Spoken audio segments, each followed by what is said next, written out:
से करें कि माननीय सदस्य प्लीज प्लीज मैं माननीय प्रधानमंत्री जी से आग्रह करूंगा कि वह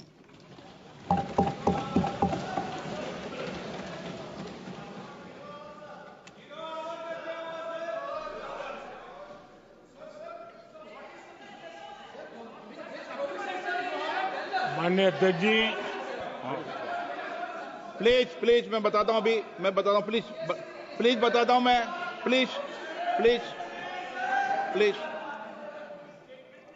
माननीय अध्यक्ष जी, माननीय अध्यक्ष जी, मैं प्रयागराज में हुए महाकुंभ पर वक्तव्य देने के लिए उपस्थित हुआ हूं।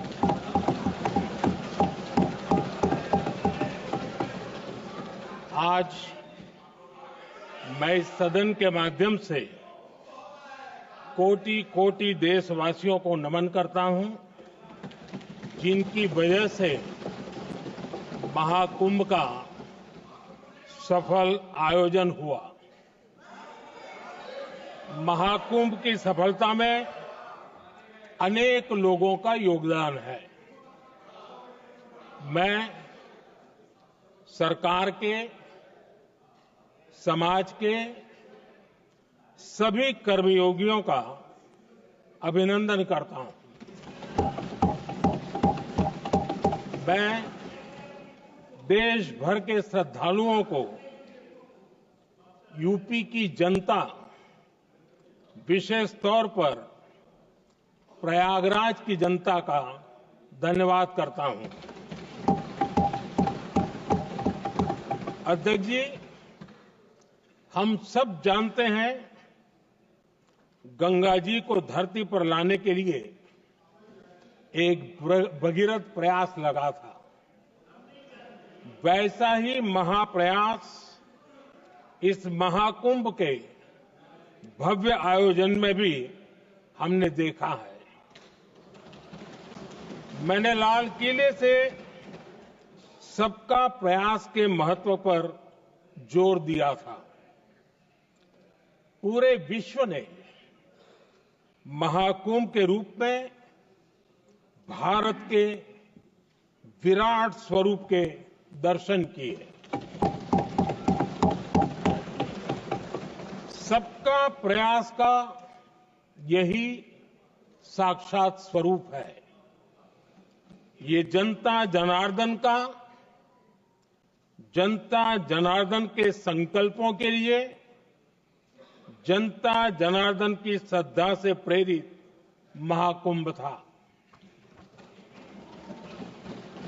आदरणीय अध्यक्ष जी, महाकुंभ में हमने हमारी राष्ट्रीय चेतना के जागरण के विराट दर्शन किए हैं। ये जो राष्ट्रीय चेतना है, ये जो राष्ट्र को नए संकल्पों की तरफ ले जाती है, ये नए संकल्पों की सिद्धि के लिए प्रेरित करती है। महाकुंभ ने उन शंकाओं आशंकाओं को भी उचित जवाब दिया है जो हमारे सामर्थ्य को लेकर कुछ लोगों के मन में रहती है। अध्यक्ष जी, पिछले वर्ष अयोध्या के राम मंदिर प्राण प्रतिष्ठा समारोह में हम सभी ने ये महसूस किया था कि कैसे देश अगले 1000 वर्षों के लिए तैयार हो रहा है।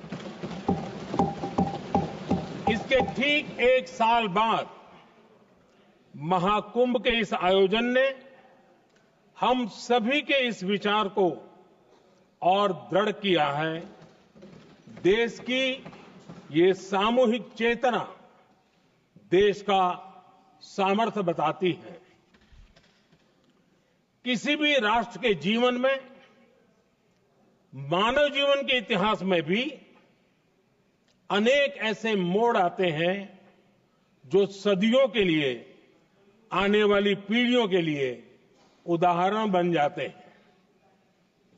हमारे देश के इतिहास में भी ऐसे पल आए हैं जिन्होंने देश को नई दिशा दी, देश को झकझोर कर जागृत कर दिया।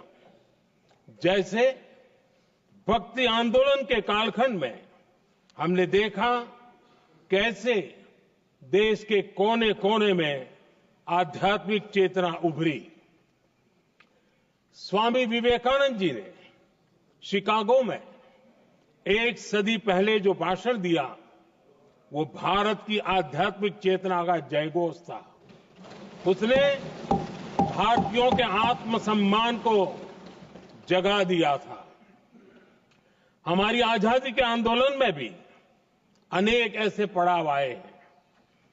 1857 का स्वातंत्र संग्राम हो, वीर भगत सिंह की शहादत का समय हो, नेताजी सुभाष बाबू का दिल्ली चलो का जयघोष हो, गांधी जी का दांडी मार्च हो, ऐसे ही पड़ावों से प्रेरणा पाकर भारत ने आजादी हासिल की। मैं प्रयागराज महाकुंभ को भी ऐसे ही एक अहम पड़ाव के रूप में देखता हूं, जिसमें जागरूक होते हुए देश का प्रतिबिंब नजर आता है। अध्यक्ष जी, हमने करीब 1.5 महीने तक भारत में महाकुंभ का उत्साह देखा, उमंग को अनुभव किया। कैसे सुविधा असुविधा की चिंता से ऊपर उठते हुए कोटि कोटि श्रद्धालु श्रद्धा भाव से जुटे, ये हमारी बहुत बड़ी ताकत है। लेकिन ये उमंग, ये उत्साह सिर्फ यहीं तक सीमित नहीं था। बीते हफ्ते मैं मॉरिशस में था। मैं त्रिवेणी से, प्रयागराज से महाकुंभ के समय का पावन जल लेकर गया था। जब उस पवित्र जल को मॉरिशस के गंगा तालाब में अर्पित किया गया, तो वहां जो श्रद्धा का, आस्था का, उत्सव का माहौल था, वो देखते ही बनता था। ये दिखाता है कि आज हमारी परंपरा, हमारी संस्कृति, हमारे संस्कारों को आत्मसात करने की, उन्हें सेलिब्रेट करने की भावना कितनी प्रबल हो रही है। अध्यक्ष जी, मैं ये भी देख रहा हूं कि पीढ़ी दर पीढ़ी हमारे संस्कारों के आगे बढ़ने का जो क्रम है, वो भी कितनी सहजता से आगे बढ़ रहा है। आप देखिए, जो हमारी मॉडर्न युवा पीढ़ी है, ये कितने श्रद्धा भाव से महाकुंभ से जुड़े रहे, दूसरे उत्सवों से जुड़े रहे हैं। आज भारत का युवा अपनी परंपरा, अपनी आस्था, अपनी श्रद्धा को गर्व के साथ अपना रहा है। अध्यक्ष जी, जब एक समाज की भावनाओं में अपनी विरासत पर गर्व का भाव बढ़ता है, तो हम ऐसी ही भव्य प्रेरक तस्वीरें देखते हैं जो हमने महाकुंभ के दौरान देखी। इससे आपसी भाईचारा बढ़ता है और ये आत्मविश्वास बढ़ता है कि एक देश के रूप में हम बड़े लक्ष्यों को प्राप्त कर सकते हैं। अपनी परंपराओं से, अपनी आस्था से, अपनी विरासत से जुड़ने की ये भावना आज के भारत की बहुत बड़ी पूंजी है। अध्यक्ष जी, महाकुंभ से अनेक अमृत निकले हैं। एकता का अमृत इसका बहुत पवित्र प्रसाद है। महाकुंभ ऐसा आयोजन रहा जिसमें देश के हर क्षेत्र से, हर एक कोने से आए लोग एक हो गए। लोग अहम त्याग कर वयम के भाव से, मैं नहीं हम की भावना से प्रयागराज में जुटे। अलग अलग राज्यों से लोग आकर पवित्र त्रिवेणी का हिस्सा बने। जब अलग अलग क्षेत्रों से आए करोड़ों करोड़ों लोग राष्ट्रीयता के भाव को मजबूती देते हैं तो देश की एकता बढ़ती है। जब अलग अलग भाषा बोलियां बोलने वाले लोग संगम तट पर हर हर गंगे का उद्घोष करते हैं तो एक भारत श्रेष्ठ भारत की झलक दिखती है, एकता की भावना बढ़ती है। महाकुंभ में हमने देखा है कि वहां छोटे बड़े का कोई भेद नहीं था। ये भारत का बहुत बड़ा सामर्थ्य है। ये दिखाता है कि एकता का अद्भुत तत्व हमारे भीतर रचा बसा हुआ है। हमारी एकता का सामर्थ्य इतना है कि वो भेदने के सारे प्रयासों को भी भेद देता है। एकता की यही भावना भारतीयों का बहुत बड़ा सौभाग्य है। आज पूरे विश्व में जो बिखराव की स्थितियां हैं, उस दौर में एकजुटता का ये विराट प्रदर्शन हमारी बहुत बड़ी ताकत है।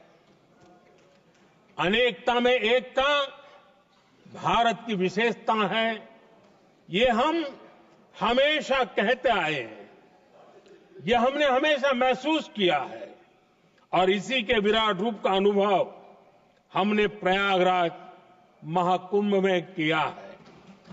हमारा दायित्व है कि अनेकता में एकता की इसी विशेषता को हम निरंतर समृद्ध करते रहें। अध्यक्ष जी, महाकुंभ से हमें अनेक प्रेरणाएं भी मिली हैं। हमारे देश में इतनी सारी छोटी बड़ी नदियां हैं। कई नदियां ऐसी हैं जिन पर संकट भी आ रहा है।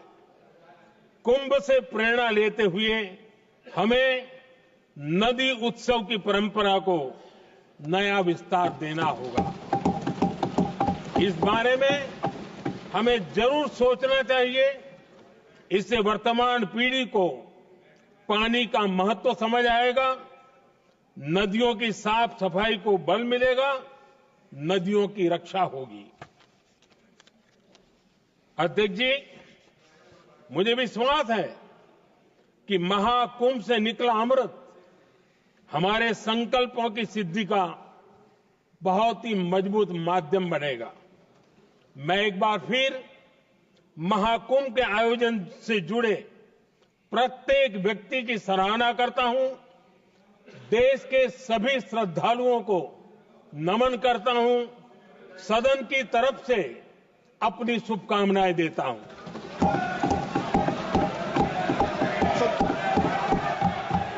नियम 372